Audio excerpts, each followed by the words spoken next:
Eu saúdo a todos com a graça e a paz do Senhor Jesus Cristo. Aproveitando que vocês estão de pé, eu vos convido para lermos o texto que Deus nos deu para compartilhar com vocês. No Evangelho de Lucas, capítulo 5, do versículo 1 ao 11. Evangelho de Lucas, capítulo 5, versículo 1 ao 11. Enquanto os irmãos acham, eu quero agradecer a Deus, em primeiro lugar, pelo privilégio que Ele me concede de participar e poder servir em mais um evento da nossa denominação. É Ele que propõe essa oportunidade, é Ele que nos dá vida, saúde, e somos nada mais do que resultado da sua misericórdia e da sua graça em nossas vidas. Eu também agradeço a honra da nossa liderança, de ter nos convidado para poder vos servir nessa noite, para compartilhar com vocês o que Deus nos deu. Obrigado, pastor Márcio, pelo convite, e também manifesto a minha alegria de conhecer tantos outros pastores, obreiros, servos de Deus, que Deus vai nos dar a alegria de conhecermos nesses dias. Também as autoridades do Executivo, excelentíssimo senhor prefeito, vice, assessores, nossa saudação fraterna, que Deus os abençoe também, em nome do Senhor Jesus. Lucas capítulo 5, versículo 1 ao 11. Aconteceu que, ao apertá-la a multidão para ouvir a palavra de Deus, estava ele junto ao lago de Genezaré, e viu 2 barcos junto à praia do lago. Mas os pescadores, havendo desembarcado, lavavam as redes. Entrando em um dos barcos, que era o de Simão, pediu-lhe que o afastasse um pouco da praia. E, assentando-se, ensinava do barco as multidões. E quando acabou de falar, disse a Simão: faze-te ao largo e lançai as vossas redes para pescar. Respondeu-lhe Simão: mestre, havendo trabalhado toda a noite, nada apanhamos, mas sob a tua palavra lançarei as redes. Aleluia. E isso fazendo, apanharam grande quantidade de peixes, e rompiam-se-lhe as redes. E então fizeram sinais aos companheiros do outro barco para que fossem ajudá-los. E foram, encheram ambos os barcos, a ponto de quase irem a pique. E vendo isto, Simão prostrou-se aos pés de Jesus, dizendo: Senhor, retira-te de mim, porque eu sou pecador. Pois à vista da pesca que fizeram, a admiração se apoderou dele e de todos os seus companheiros, bem como de Tiago e João, filhos de Zebedeu, que eram seus sócios. Disse Jesus a Simão: não temas, doravante serás pescador de homens. E arrastando eles os barcos sobre a praia, deixando tudo, o seguiram. Aleluia. Tome o vosso assento em nome de Jesus. Aleluia.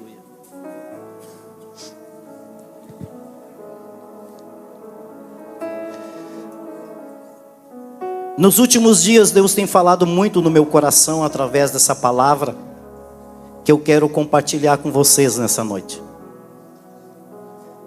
O tema que foi sugerido para a 62ª Assembleia Nacional das Igrejas de Cristo, com toda certeza foi a direção do Espírito Santo de Deus. E Deus me deu uma mensagem para compartilhar com vocês nesse culto de abertura, que tem por título: os 4 princípios necessários para sermos igreja. Eu sei que Deus vai usar os outros preletores, palestrantes, que vão falar profundamente o nosso coração. E que a minha contribuição nessa noite será apenas um pinguinho em tudo aquilo que Deus vai ministrar aos nossos corações. Mas ao final da mensagem, o desejo do meu coração é o mesmo desejo de Paulo, quando ele disse à igreja de Corinto: aquilo que eu recebi, eu também vos entreguei.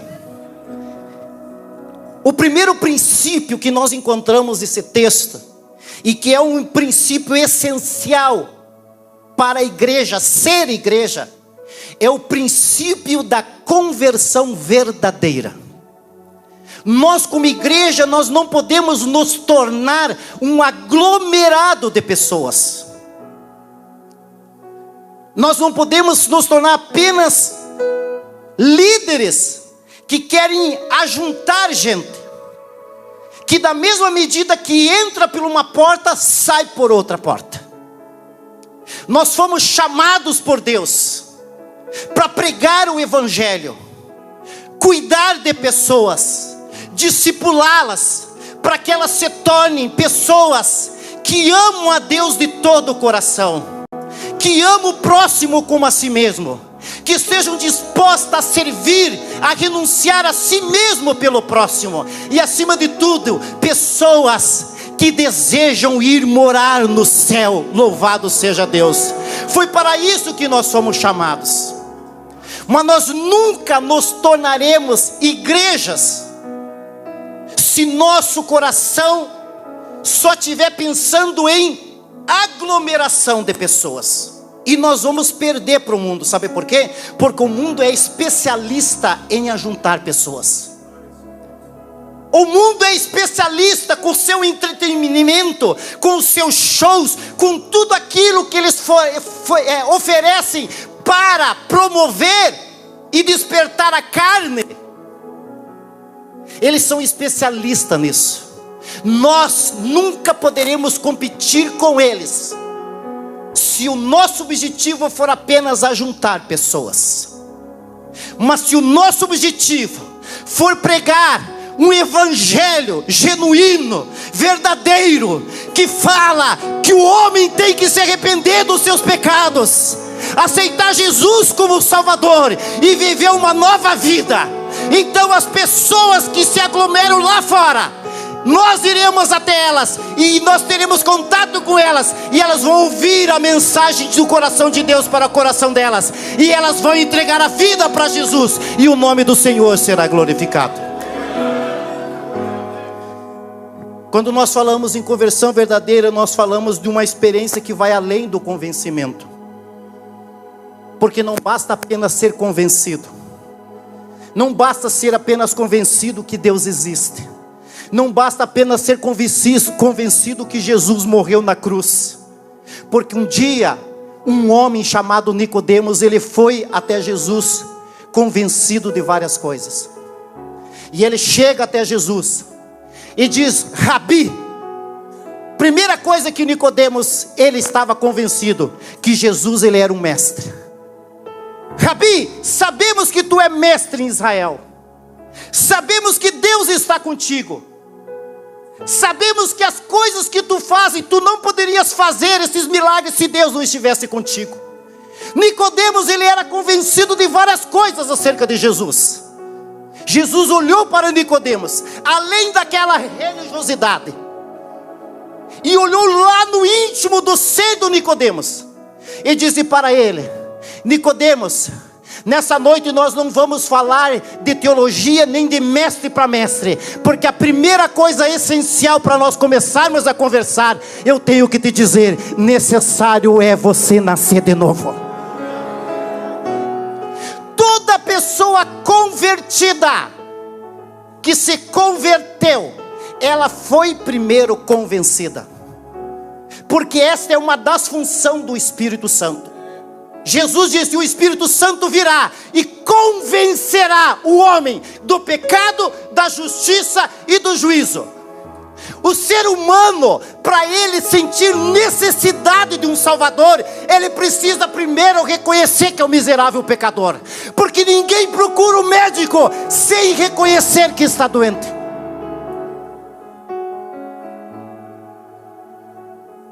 Então Jesus vai lá no íntimo do Nicodemos e diz: é necessário você nascer de novo. O princípio da conversão verdadeira é uma experiência que ninguém tira de nós. E isso nos faz lembrar do cego que foi curado em João 9. Jesus curou o cego. Os religiosos estavam perseguindo Jesus, procurando algo para acusar Jesus. Os religiosos chegaram e disseram para o cego: quem é que te curou? Ele disse: um homem chegou aqui, me orientou, me disse para fazer isso e fazer aquilo, e eu fiz, obedeci, e eu estou vendo. E ele disse, e os religiosos disseram: mas esse homem que te curou é pecador. Mas a teologia do cego era muito pequena. Ele não entendia nada de Bíblia, nem do que era Jesus. Ele disse: olha, eu tenho uma coisa para dizer para vocês. Se esse homem é pecador, eu não sei. Ele não tinha nem conhecimento para defender a santidade de Jesus.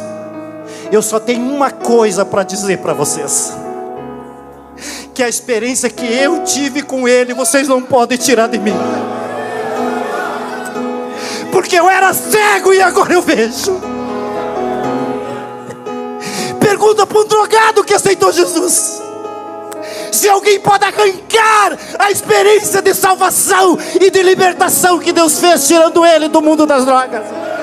Pergunta para a prostituta que se prostituía na esquina e hoje prega a palavra de Deus e é uma mulher reta e correta aos olhos do Senhor. Pergunta para um criminoso que foi para a prisão e se converteu, e hoje é um ganhador de almas e prega para outros e testemunha daquilo que ele mesmo experimentou na sua vida. Para sermos igreja, nós precisamos ser constituídos por pessoas que verdadeiramente foram transformadas. Quem sabe nesta noite eu estou falando com pessoas que até hoje foram apenas convencidos que existe um Criador, convencidos que Jesus existiu e Ele morreu na cruz.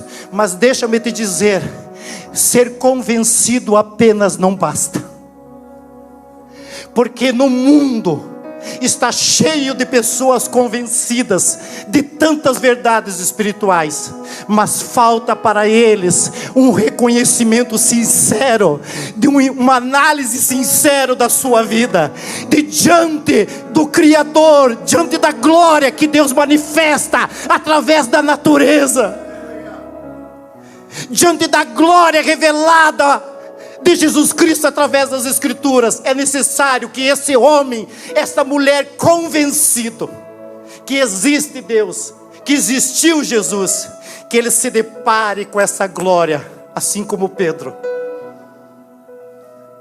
que quando ele entendeu o que tinha acontecido, quando Pedro olhava para ele e olhava para os seus companheiros, ele não sentia necessidade de reconhecer a sua miséria, porque ele pensava assim: eu sou um pecador, mas o Tiago também é, o André, meu irmão, também é, o João também é, os outros também são, eu vou ficar dessa maneira.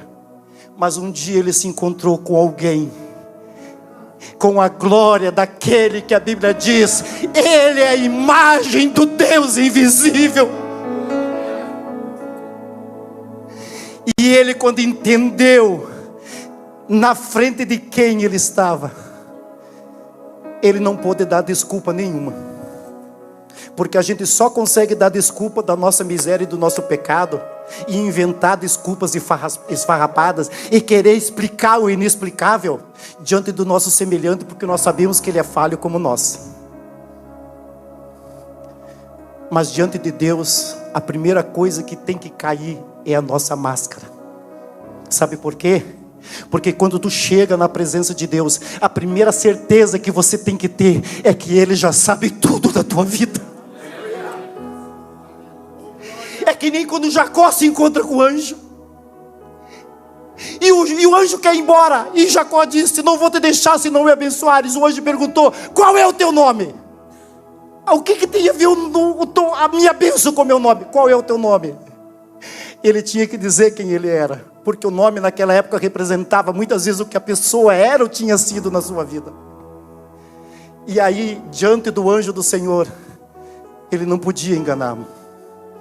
Ele não podia dizer outra coisa a não ser reconhecer quem ele tinha sido. quando ele enganou seu pai, quando ele enganou seu irmão. A Bíblia não dá esse detalhe, mas eu acho que quando o anjo perguntou qual é o teu nome, o Jacó só teve uma coisa para fazer: abaixar a cabeça e dizer assim: o meu nome é Jacó, porque eu enganei muitas pessoas. Esse é o sentimento que eu e você temos que ter diante da glória de Deus, que Ele sabe tudo da nossa vida. Porque Pedro, depois de 3 anos e meio andando com Jesus, quando Jesus disse: todos vocês vão me abandonar, Pedro achava que tinha um amor perfeito a Jesus. Ele achava que ele era o top, que ele era o bambambam dos 12 discípulos. E ele disse: todos podem te abandonar, eu jamais te abandonarei. E Jesus disse para ele: antes que o galo cante, tu vai me negar 3 vezes. Jesus conhecia Pedro muito mais do que ele mesmo. E qual é a missão da igreja? Para levar as pessoas a Cristo. A nossa missão como igreja é criar um ambiente que a glória de Deus se manifeste. Por isso que a glória de Deus não pode faltar em nossas reuniões. Pode dar problema no som, pode dar problema no data show, pode faltar um convidado ilustre, pode acontecer qualquer coisa, mas o que não pode acontecer é nós perder a coisa mais maravilhosa que a igreja tem, que é a presença de Deus através do Espírito Santo em nosso meio, em nossas reuniões. Porque o pecador só vai ser transformado quando ele presenciar esta glória no nosso meio. Existe uma cronologia dos encontros de Pedro com Jesus. Quando tu lê os encontros de Pedro com Jesus, você fica um pouco confuso. Mas na verdade, quando Pedro se converteu, quando é que ele foi chamado? Quando Jesus foi na casa dele lá e curou a sogra dele? Qual é a cronologia? A cronologia é essa. André passou cerca de 9 horas com Jesus. Quando Jesus passou e João disse: eis ali o Cordeiro de Deus, eis ali o Messias. E André e outros discípulos foram até Jesus: mestre, aonde você fica? Jesus disse: vem e vê. E a Bíblia diz que André e o outro discípulo ficaram aquela tarde com Jesus. E a Bíblia diz que a primeira coisa que André fez depois do encontro com Jesus foi voltar, pegou Pedro e levou ele e apresentou Pedro a Jesus. E Jesus, quando viu Pedro, disse assim: Simão, tu és Simão, e a partir de agora você vai ser chamado Cefas. Só isso. Não falou em chamado, não manifestou a glória, o poder dele, nada. Só mudou o nome dele. Pedro ficou. A vida continua. Eu tenho meus barrigudinhos lá para alimentar. Os peixes precisam ser pescados. Continua a vida dele como pescador. O segundo encontro é esse da narrativa que nós acabamos de ler, que é o encontro em que Pedro reconhece a sua miséria e reconhece que ele é um pecador, se ajoelha na frente de Jesus, e ele não apenas se converte, mas ele recebe um chamado. Sabe por quê? Porque para ter um chamado de Deus, primeiro tem que se converter. Porque ninguém pode oferecer para os outros aquilo que nunca experimentou. E aí acontece uma coisa interessante. Qual era a profissão de Pedro? Pescador. O pescador é pescado. O pescador, ele é pescado. E é interessante que quando Jesus usa o barco de Pedro, o maior pescador de todos os tempos, Jesus entra no barco de Pedro, usa como plataforma, e a multidão está lá na terra. Jesus era tão pescador que lançava as redes para a terra e assim mesmo pegava peixe. Aí Jesus despede as multidões e pensa consigo mesmo: agora eu tenho um peixão para pegar. Agora eu tenho que pescar um pescador. Eu tenho que fisgar ele. Mas para ele entender com quem ele está falando, ele precisa ver a minha glória. Ele precisa ver o meu poder. Eu vou me revelar um pouquinho mais, porque quando o André trouxe ele para mim, eu só mudei o nome dele, e ele deve estar pensando por que o nome dele foi mudado e nada mais. E é interessante que o texto diz assim, ó: e viu Jesus 2 barcos, e escolheu o de Pedro. Não é coincidência aqui, isso aqui é proposital. É proposital. Não é coincidência que vocês estão aqui nessa noite. Não é coincidência que vocês vieram participar desse evento.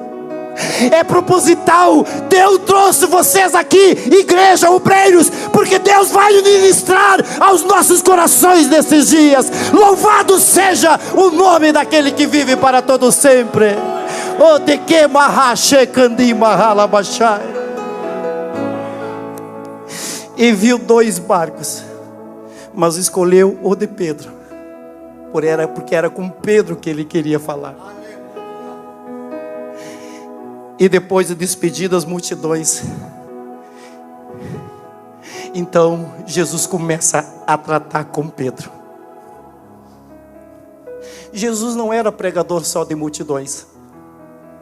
Quando Jesus atravessa o mesmo lago de Genezaré, o mar da Galileia, Jesus estava pregando de um lado, da região noroeste do mar da Galileia. Jesus estava pregando a parábola do semeador para uma grande multidão. Mas para o Espírito Santo lhe é revelado que do outro lado, na região sudoeste, lá em Gadara, havia um homem possesso de demônios que precisava ser liberto. E Jesus despede as multidões e vai em busca de uma alma só. Porque ser igreja não é para amar só as reuniões onde tem centenas de pessoas. É para adorar nos lugares onde está 2 ou 3 também. Vocês perceberam que quando está sendo construído um prédio, ou quando estão construindo um prédio, qual que é a primeira coisa que eles fazem ao redor ali do terreno?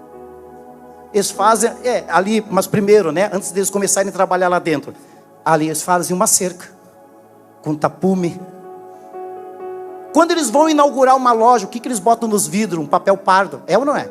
Papel pardo, e até botam uma mensagem: em breve aqui a loja. Vocês perceberam que tudo que está sendo construído não é para ser exposto? Sabe por quê? Porque Deus nos treina em secreto, para depois nos usar em público para a glória dele. Quem estava vendo Davi lutar contra o leão e o urso lá no campo, naquelas noites frias? Ninguém. Quando numa madrugada sai um leão, sai um urso, e pega um cordeirinho.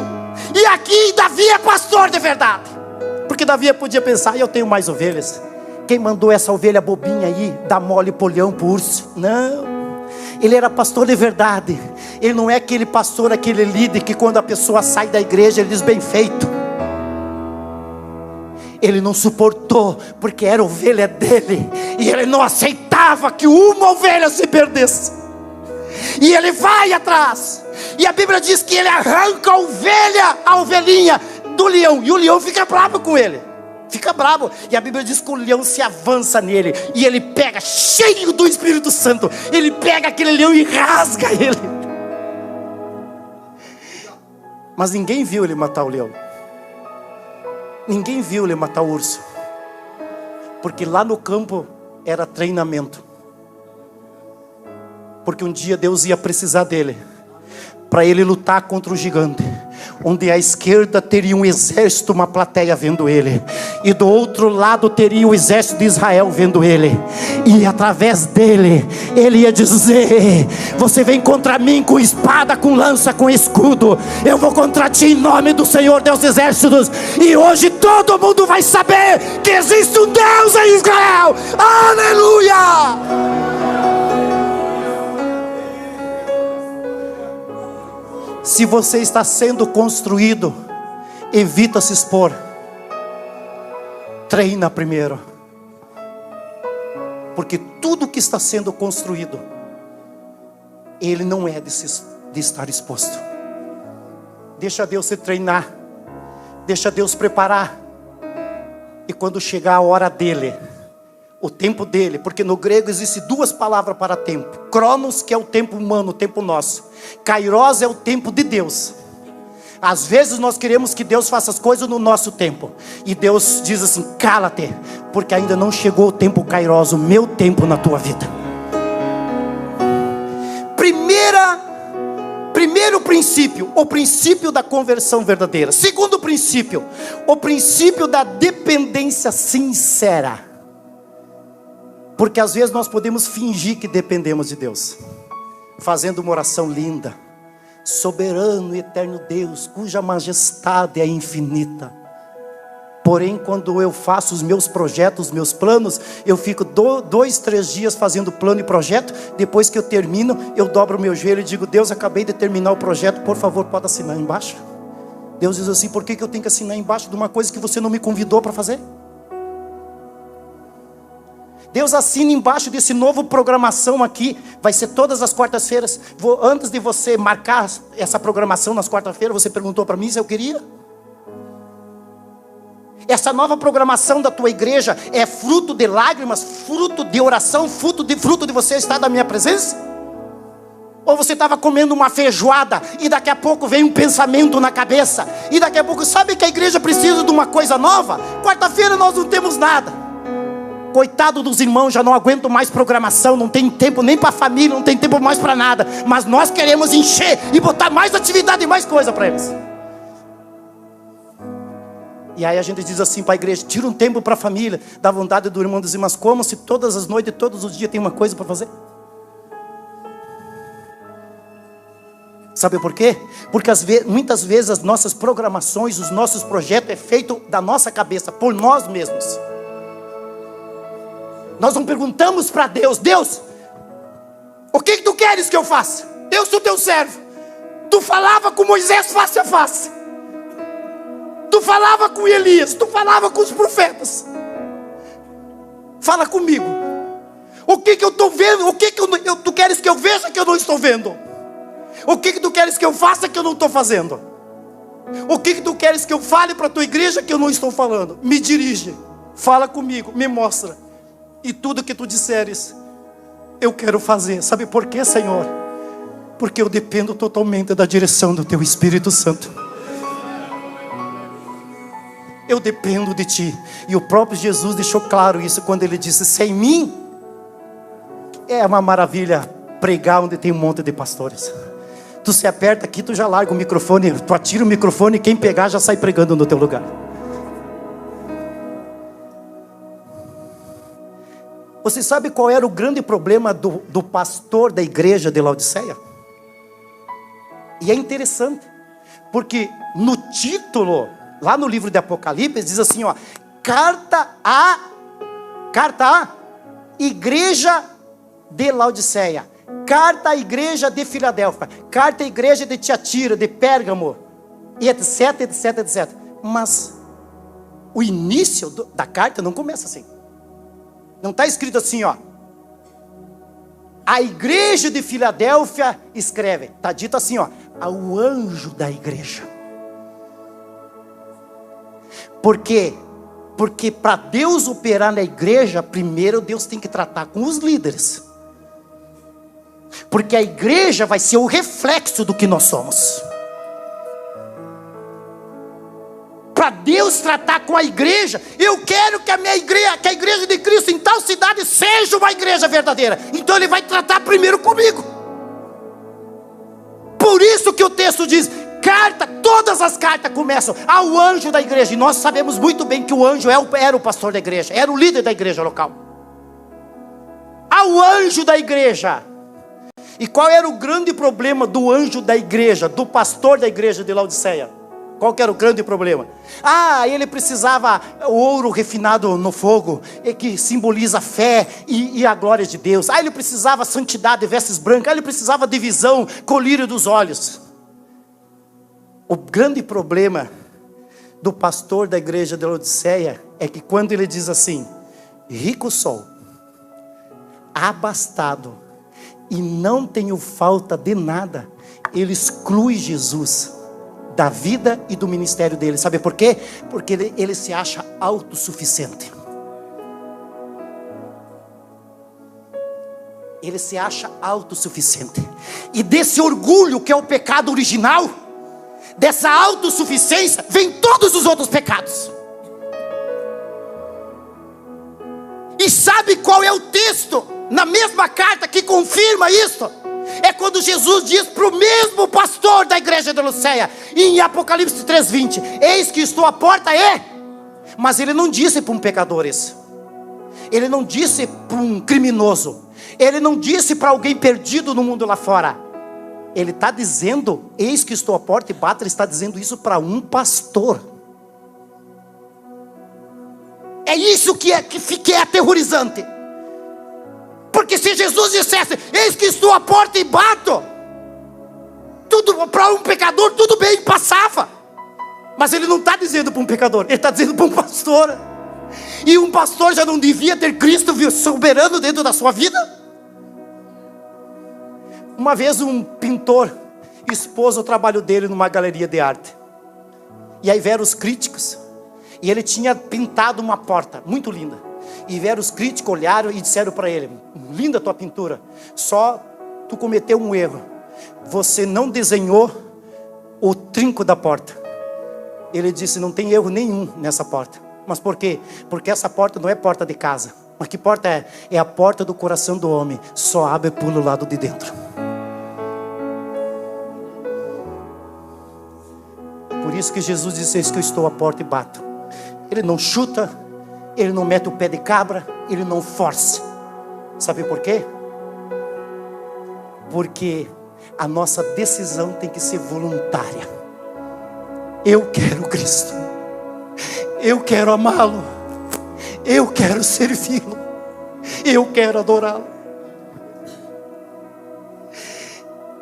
O princípio da dependência sincera envolve muita coisa, e eu digo para vocês, é muito problemático. Sabe por quê?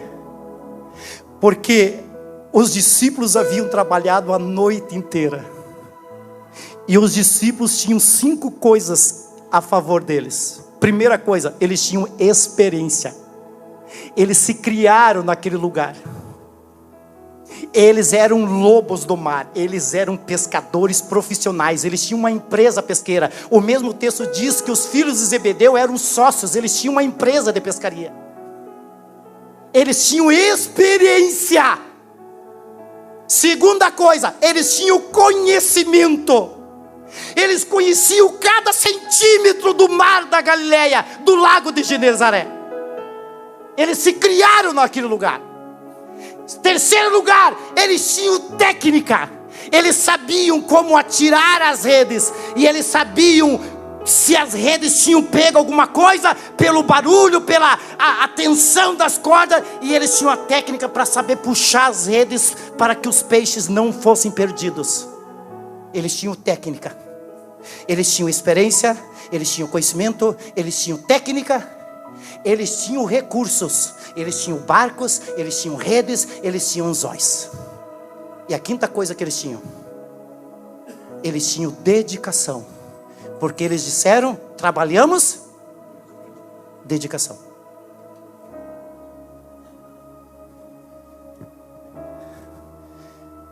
Quando iniciamos o trabalho em Florianópolis, que começou ali num apartamento onde eu moro com a minha esposa, foi feito o culto inaugural com a presença do nosso presidente, sua família, mais alguns irmãos. E aí nós íamos começar a fazer os cultos todos os sábados. Então eu e minha esposa, nós ficávamos a semana inteira falando de Jesus, convidando pessoas amigas. Chegava no sábado, na sexta, no sábado nós começávamos a dar aquela geral na casa, que todas as irmãs fazem, mas como nós ia receber pessoas, então a geral era, né? Ah, lá tem um pinguinho, ah, lá tem um pontinho escuro, lá tem isso, lá tem aquilo. Nós mudávamos todos os móveis da sala para condicionar, organizar, para botar as cadeiras, a semana inteira. Só que teve muitos sábados que não veio nenhuma pessoa. A semana inteira. Convidando, falando de Jesus, entrando em contato com os desviados, falando com pessoas que foram meus alunos 10, 15 anos atrás, para virem dar uma força, para virem nos ajudar. Não via ninguém. Quando chegava 7:50, eu ia na sacada do apartamento e ficava esperando. Quando via um carro lá deve ser uma família, lá deve ser um amigo que eu convidei. O carro passava. Aquilo me dava uma tristeza no meu coração. E aí eu me reunia com a minha esposa, nós orávamos, nós líamos a palavra, chorávamos. Não tínhamos nem força para arrumar a sala de novo, deixava para o domingo de manhã. E eu dizia para Deus: eu trabalhei a semana inteira. Eu tenho 30 anos de ministério. Eu saí no dia 15 de dezembro de 1993. Renunciei a uma carreira militar. Trabalhei num banco. Saí porque eu queria fazer a tua obra. Deus, eu tenho experiência, eu tenho 30 anos de ministério. Deus, eu tenho conhecimento, faz 25 anos que eu sou professor de teologia. Dou aula de grego, koiné. Deus, eu tenho um livro que eu escrevi sobre evangelismo, Deus. Deus, eu tenho técnica. Eu usei toda a técnica, os 6 passos da evangelização que nós encontramos, que Jesus usou com a mulher samaritana, eu tenho usado para ganhar almas. Eu coloquei os recursos da escola teológica, das minhas redes sociais, eu coloquei como recurso. Eu tenho me dedicado. Mas o resultado é: ninguém veio. E aí você espera, você olha para a luz entrando pela janela e acha que vai entrar o arcanjo Miguel para te dar um abraço, passar a mão na tua cabeça e dizer: chora, pastorzinho, chora, chora. Mas na verdade não é assim. Ministério é onde você chora e a mamãe não vê. Só que vem o Espírito Santo e diz para você: o que você tem? Experiência. Conhecimento. Técnica. Recursos. Dedicação. Qual que é o resultado? Nada. Então, Deus, onde é que é para eu aqui, moro em Florianópolis, tem água para tudo que é lado? Eu preciso de mais recursos, me dirija para me atirar o anzol e pegar o primeiro peixe que sair, pegar um patacão de ouro ali.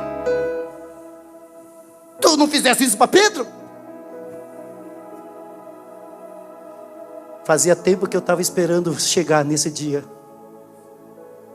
Porque se você consegue resultado com a tua experiência, com o teu conhecimento, com a tua técnica, com os teus recursos, com a tua dedicação, a glória nunca vai ser para mim. Eu estava esperando você chegar no limite contigo mesmo. Eu estava esperando você chegar e dizer: eu não sei mais o que fazer. Sabe por quê? Porque quando você diz: eu não sei mais o que fazer, tudo que eu podia fazer eu fiz. Aí eu levanto do trono e eu digo: agora deixa comigo. Agora deixa comigo. Agora eu vou fazer o milagre. Porque você precisa aprender a depender de mim. E o problema do pastor da igreja de Laodiceia é que quando ele diz: rico sou, não tenho falta de nada, ele está dizendo: eu não preciso de nada, eu tenho tudo.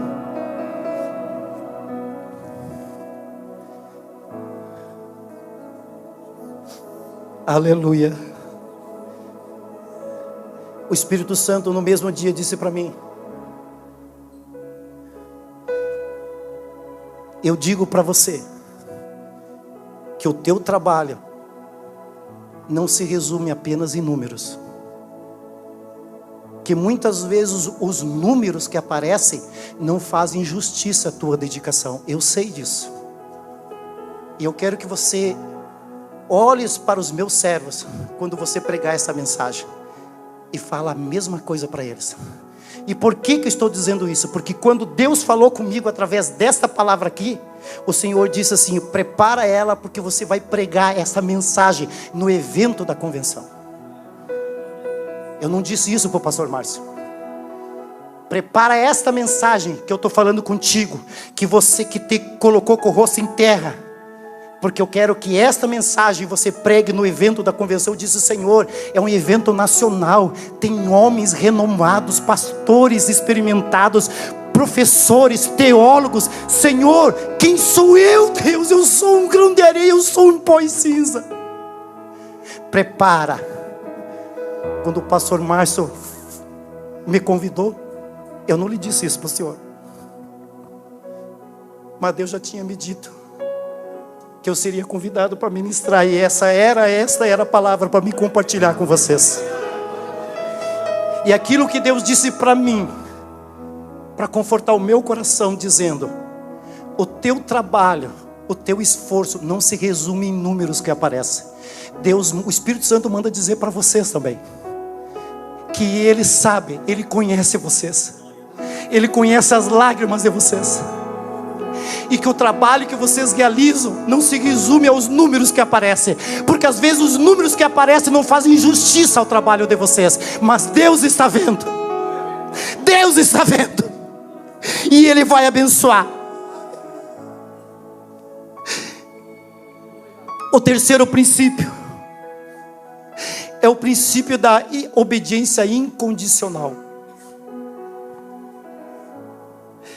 E aqui é muito interessante, porque aqui começa a surgir umas profundezas. Quando Pedro diz assim, mestre, essa palavra no grego é epistate. É a única, e esta palavra foi traduzida como mestre, mas a palavra normal para mestre no Novo Testamento é didáscalos. Todo professor de teologia, os pastores sabem disso, é didáscalos. Mas aqui, somente em Lucas, aparece essa expressão em grego, epistaste. E essa palavra no grego significa aquele que tem direito de dar ordem. É isso que significa essa palavra. E aí Pedro diz assim, mestre, nós trabalhamos a noite inteira, mas sob a tua palavra,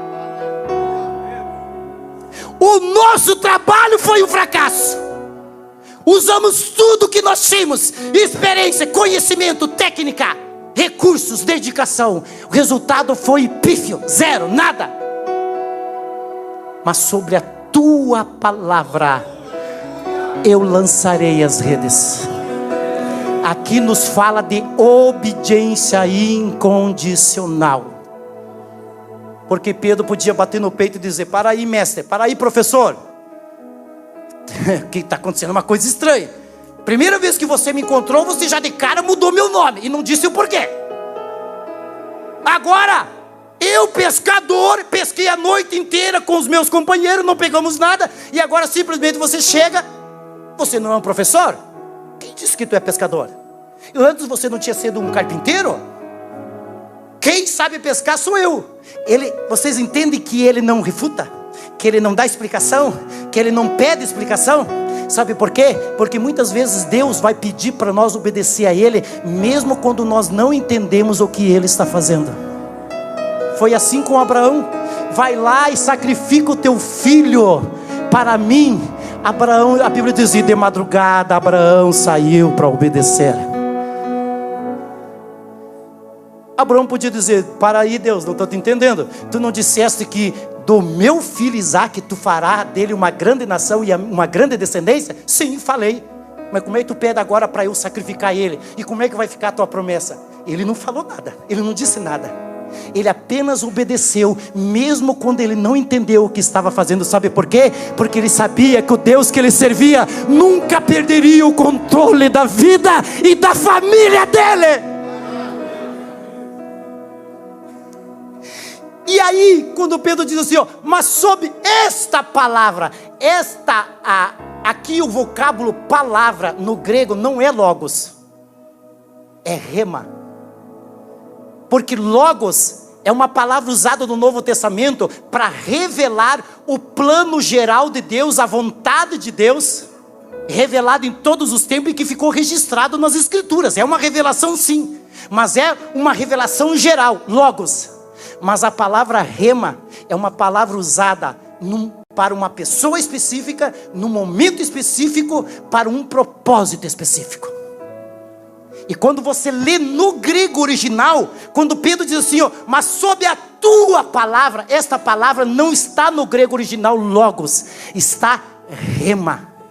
E é a mesma palavra aqui que você encontra quando Maria diz assim, ó, eis aqui a tua serva, cumpra-se em mim segundo a tua palavra. No grego também rema. Por quê? Porque a mensagem do anjo Gabriel não era para todas as mulheres, era uma palavra rema específica somente para Maria.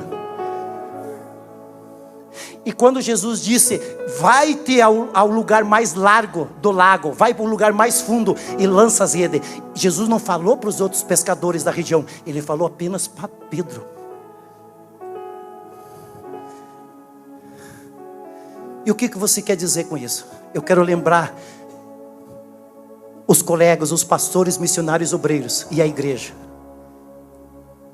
que quando Paulo estava na sua viagem missionária, registrado em Atos 16, ele disse assim, vamos para a Ásia, pregar o Evangelho. E a Bíblia diz assim, mas o Espírito Santo o Espírito Santo o impediu. Para aí, Espírito Santo.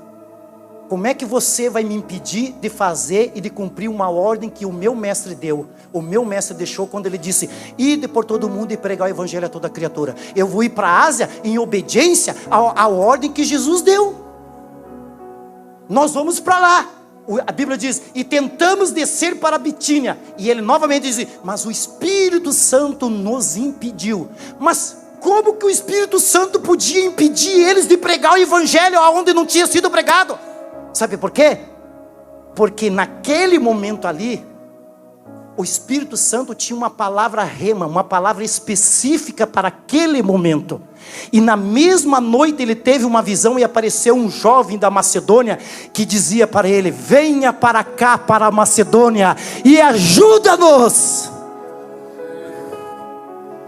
Quanto do nosso trabalho missionário, quanto da nossa programação, quanto dos nossos projetos evangelísticos é fruto da palavra rema, de uma direção específica do Espírito Santo, e o quanto é apenas projetos para nós apresentar a igreja e dizer que nós estamos fazendo alguma coisa. O quanto isso? E ele obedeceu. E qual é a mensagem do Espírito Santo para o início dessa conferência? Não guarde as redes. Não guarde as redes. Porque 3 meses depois que começamos a implantação da Igreja de Cristo, eu um dia eu trabalho também com pinturas, estava lá lixando uma massa corrida, cheio de pó, suado, e daí lembrei que tinha o trabalho ainda da igreja, que ia dar tempo só de chegar em casa, tomar um banho, tirar um pouco do pó, tirar um pouco da tinta, tomar um gole de café e sair correndo para atender a igreja. E eu disse, o que eu fui fazer? E quando Deus fala comigo, Deus diz assim, não olhe para os melões que ficaram lá no Egito. Não tenha saudade do antes. Porque agora você é chamado por mim. E o meu milagre na tua vida, no teu ministério e na igreja, os teus cuidados só pode acontecer se você decidir me obedecer de forma incondicional. Apenas se prostrar, apenas dizer, eis-me aqui, e deixar eu dirigir a tua vida. Vai para lá, vai para cá, hoje fica, não fala nada, deixa para falar depois que orar, fala agora. Só quando você me obedecer, aí você vai ver a minha glória, aí você vai ver o meu milagre. Finalizar essa mensagem. Primeiro princípio, necessários para sermos igreja: conversão verdadeira. Segundo princípio, dependência sincera. Terceiro princípio, obediência incondicional. E o quarto princípio, renúncia para servir. E deixando tudo. Tem um outro evangelho que narra a mesma ocasião do chamado, que diz assim: e eles deixando seu pai, seu barco, suas redes. Seu pai, o convívio amoroso da família. Barco, os recursos que eles tinham. Rede representava a profissão deles. E eles deixando tudo. Eles deixando tudo o seguiram. Renúncia total. E eu finalizo a mensagem ainda com Pedro. E preparando essa mensagem aconteceu algo muito particular. Onde está o pastor Valdino? Pastor Valdino. Eu estava estudando, preparando a mensagem, examinando os vocábulos gregos no original. E daí eu li uma frase que fala, que está lá em João 21, na restauração de Pedro. Depois que ele negou Jesus, depois que ele foi restaurado. Porque é muito interessante, a vida de Pedro é marcada por 3 pescas maravilhosas. A primeira pesca maravilhosa é essa, que ele se converte e que ele é chamado. A segunda pesca maravilhosa, que é maravilhosa, é quando os cobradores vêm cobrar imposto. E aí Jesus se adianta e diz assim: Pedro, para não escandalizar, você vai lá, pega o anzol, o primeiro peixe que tu pegar vai ter uma moeda lá, você paga imposto por mim e por você. É uma pesca maravilhosa. Não é qualquer dia que você pesca com um peixe, uma moeda dentro da boca de um peixe. Isso é um milagre. Então não é só 2 pescas maravilhosas, é 3 pescas maravilhosas. Só que é interessante, sabe o que? Você lembra aquela frase quando perguntaram: Senhor, é correto pagar imposto? Aí Jesus disse: dai a César o que é de César. Então na segunda pesca maravilhosa, Pedro pegou aquela moeda e pagou imposto por ele e por Jesus. Ele deu a César o que era de. Mas na terceira pesca maravilhosa, Pedro tinha uma dívida. Ele tinha que fazer uma entrega total da vida dele. Sabe por quê? Para dar a Deus o que era de Deus, que era a vida dele. Você entende, igreja? Você entende que para a igreja ser um pescador de almas, a igreja primeiro precisa ter sido pescada? Porque qual é a palavra para a igreja? Não é eclesia? Eclesia de chamado de eque de fora, não quer dizer tirado para fora. E quando se pesca um peixe, você não tira o peixe da água. E se nós somos uma igreja transformada, convertida, é porque nós somos igreja de verdade. Sabe por quê? Porque nós fomos tirados para fora pelo pescador soberano que é Jesus.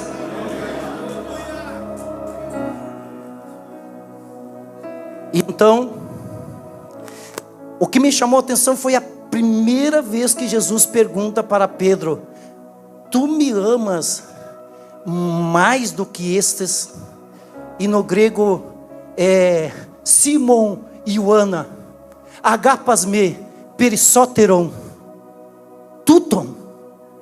Eu disse, mas no português tem mais palavra. E daí no português está escrito assim: tu me amas mais do que estes outros. Mas no original grego não tem o outros, só tem tu me amas mais do que estes. E esta palavra estes no grego é tuton, que pode se referir a pessoas, objetos ou coisas que estão perto. E eu fiquei pensando, mas será que quando Jesus pergunta para Pedro: Pedro, tu me ama mais do que esse, Jesus está querendo comparar o amor de Pedro com os outros discípulos? É como se Jesus, agora nessa reunião aqui, Jesus chegasse e dissesse assim, ó: Márcio, você me ama mais do que os outros pastores? Parece um pouco estranho Jesus perguntar, fazendo essa questão comparativa com os outros. E aí eu pensei, mas ao lado ali não tinha um monte de 153 peixes? Eles não tinham pescado 153 peixes, que segundo os entendidos simbolizava todas as nações que existiam naquela época?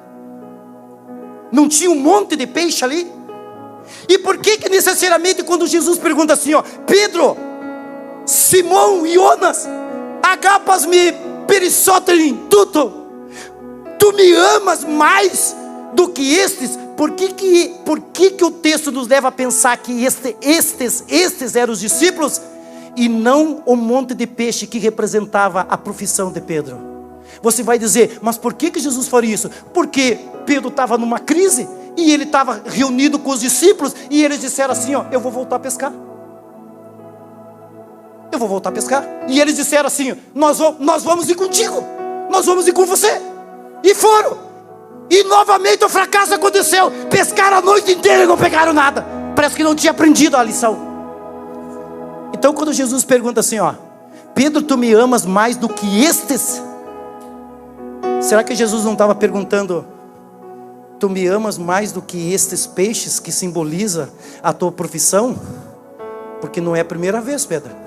Lembra aquela vez que te deu uma crisezinha e você botou a mão no bolso, passou um sorveteiro ali perto e você não tinha dinheiro para comprar sorvete, e você botou a mão no bolso e viu que não tinha um pila, e você antes era um empresário, você tinha barco, você tinha rede, você era um baita do empresário da área da pescaria, você tinha sócios, você tinha funcionários, e aí de repente você bota a mão no bolso, não tem um pila para comprar um picolé, e aí você chegou para mim e diz assim: Senhor, nós deixamos tudo para te seguir, e o que nós recebemos com isso? Lembra disso, Pedro? E agora, Pedro, você diz que vai voltar a pescar, e além de você ir pescar, você contagia mais os outros. Eu não te chamei para você contagiar os outros dessa forma, eu te chamei para você pastorear a minha igreja. E aí, quando apareceu estes, eu vou entrar em contato com o pastor Valdino, vou perguntar qual é a opinião dele. Só que foi um momento maravilhoso, né, pastor Valdino? A gente começou a falar das profundezas ali no grego. Eu compartilhei com o pastor Valdino aquilo que eu tinha visto nas palavras de amor, as expressões agapô, filéu. Ele compartilhou aquilo que ele tinha também, me abençoou muito a minha vida. Eu senti a presença de Deus, eu acho que Deus tocou também no coração do pastor Valdino, foi uma bênção. E para terminar, vocês já leram isso na internet? Quando Jesus pergunta: agapas me perissotem tudo? E Jesus diz: tu me amas mais do que estes? Você pode pensar que é os outros discípulos, tudo bem, não há nenhum pecado. Eu particularmente penso que era aquele monte de peixe. Porque Jesus agora pedia para Pedro, sabe o quê? Uma renúncia decisiva e total. E aí Jesus pergunta: amas-me? Mas Jesus usa a palavra agape, que representa o amor mais profundo que existe. Pedro, tu me amas com o amor mais profundo que existe? E Pedro, ele faz uma análise. Mais 3 minutinhos, estamos finalizando.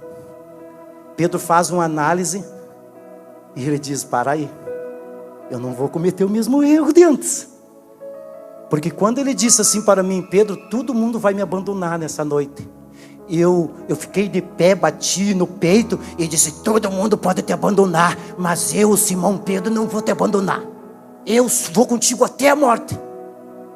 Eu já errei uma vez e custou caro o meu erro. E agora ele pergunta para mim se eu amo ele com o amor mais profundo que existe, o amor de Deus, aquele amor profundão. Mas o meu amor não é perfeito. Ele está sendo trabalhado? Não.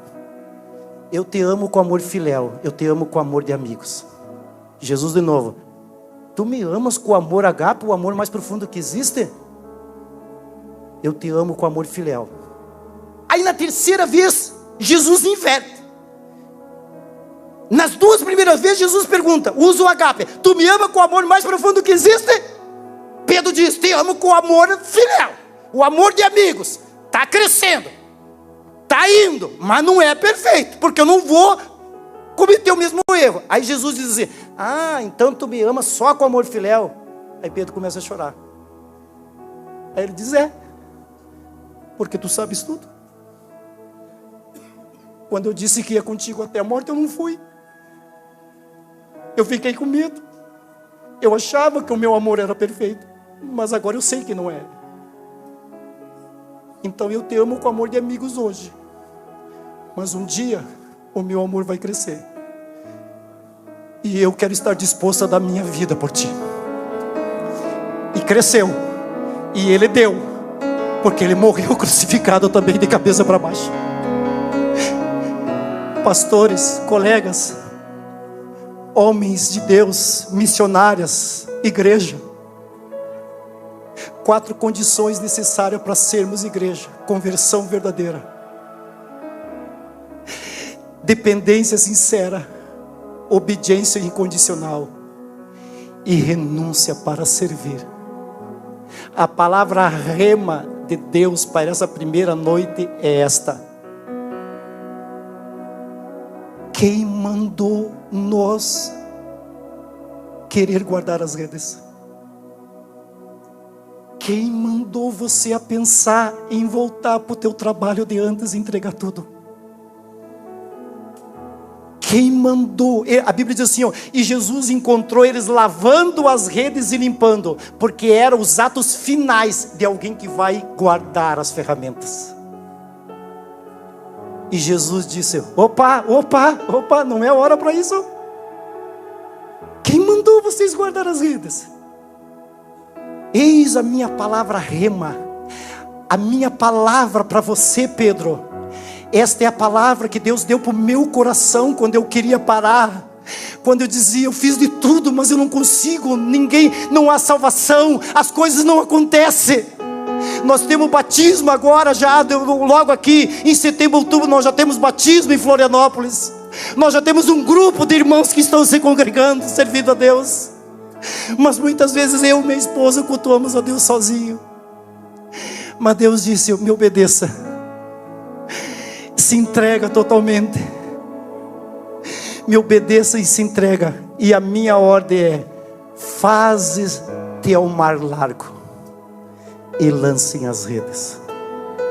Porque o Senhor, Ele não nos chamou para parar, Ele não nos chamou para largar a obra, Ele não nos chamou para nós entregar os pontos, Ele nos chamou para lançar as redes, para pescar, para pastorear, para fazer a obra dEle. E esta palavra que Ele falou no meu coração, Ele pediu para eu compartilhar com vocês. Porque antes de eu saber que eu seria convidado para ministrar, o Senhor já tinha falado comigo: esta mesma palavra você vai compartilhar no evento. E quando o pastor Márcio me ligou e aí me disse que eu estava escalado, eu glorifiquei a Deus e eu disse: seja para a tua glória, honra e louvor. E eu estava orando para que não desse uma gripe forte que me impedisse de viajar. Porque eu daí disse: Senhor, se eu ficar gripado, doente, viajar 12 horas, como é que eu vou viajar? Eu vou ter que ligar e dizer para o pastor Márcio que eu não vou poder ir.